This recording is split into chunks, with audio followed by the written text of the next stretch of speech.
Hey everybody, for tonight's bedtime story, we're going to read The True Story of the Three Little Pigs. Now, growing up when I was a little girl, I always loved listening to the Three Little Pigs side of the story.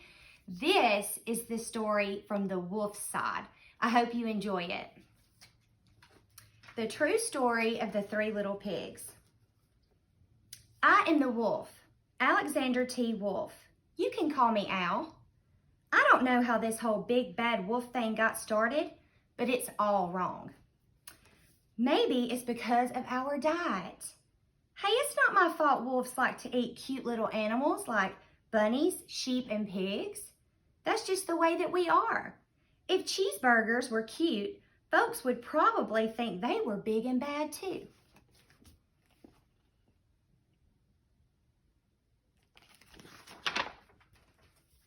But like I was saying, the whole big bad wolf thing is all wrong. The real story is about a sneeze and a cup of sugar. This is the real story.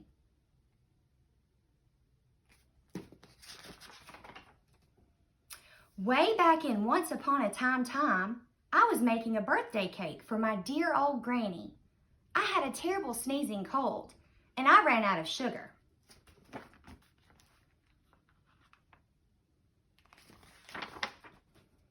So I walked down the street to ask my neighbor for a cup of sugar. Now this neighbor was a pig, and he wasn't too bright either.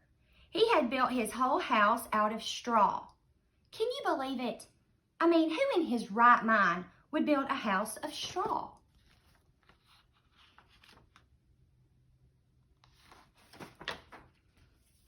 So of course, the minute I knocked on the door, it fell right in. I didn't want to just walk into someone else's house, so I called, "Little pig, are you in?" No answer. I was just about to go home without a cup of sugar for my dear old granny's birthday cake. That's when my nose started to itch, and I felt a sneeze coming on. Well, I huffed and I snuffed.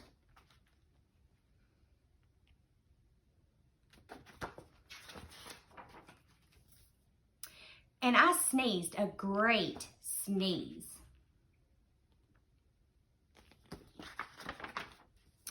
And you know what?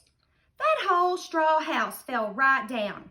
Right in the middle of the pile of straw was the first little pig, dead as a doornail. It had been home the whole time. It seemed like a shame to leave a perfectly good ham dinner just lying there in the straw, so I ate it up. Think of it as a big cheeseburger just lying there.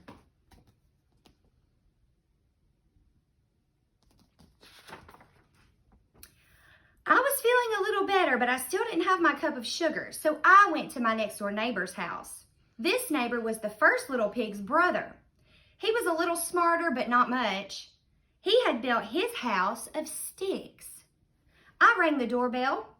Nobody answered. I called, Mr. Pig, are you in?" He yelled back, "Go away, wolf. You can't come in. I'm shaving the hairs on my chinny chin chin."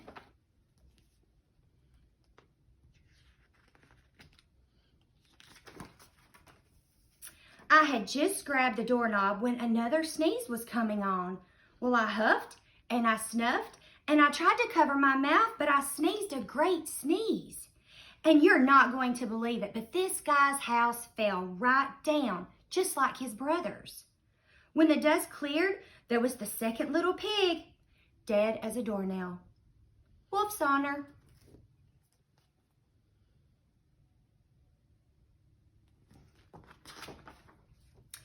Now, you know food will spoil if you just leave it laying out in the open, so I did the only thing there was to do. I had dinner again.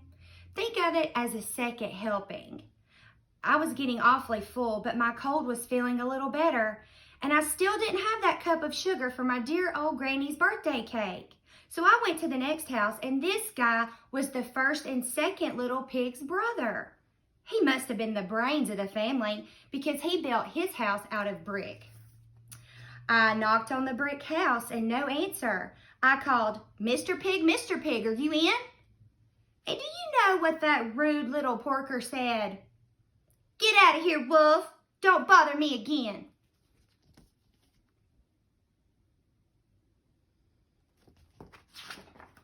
Talk about impolite.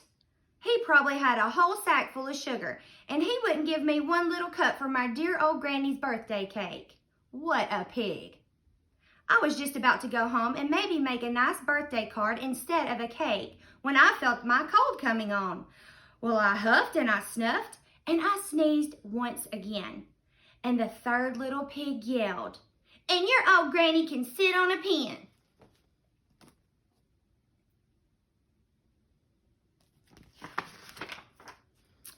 Now, I'm usually a pretty calm fellow, but when someone talks about my granny like that, I go a little crazy. When the cops drove up, of course, I was trying to break down this pig's door, and the whole time I was huffing and puffing and sneezing and making a real scene.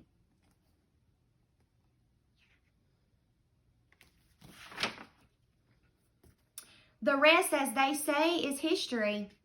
The news reporters found out about 2 pigs I had for dinner. They figured a sick guy going to borrow a cup of sugar didn't sound very exciting. So they jazzed up the whole story with all of that huffing and puffing and blowing houses down, and they made me out to be the big bad wolf. That's it. That's the real story. I was framed.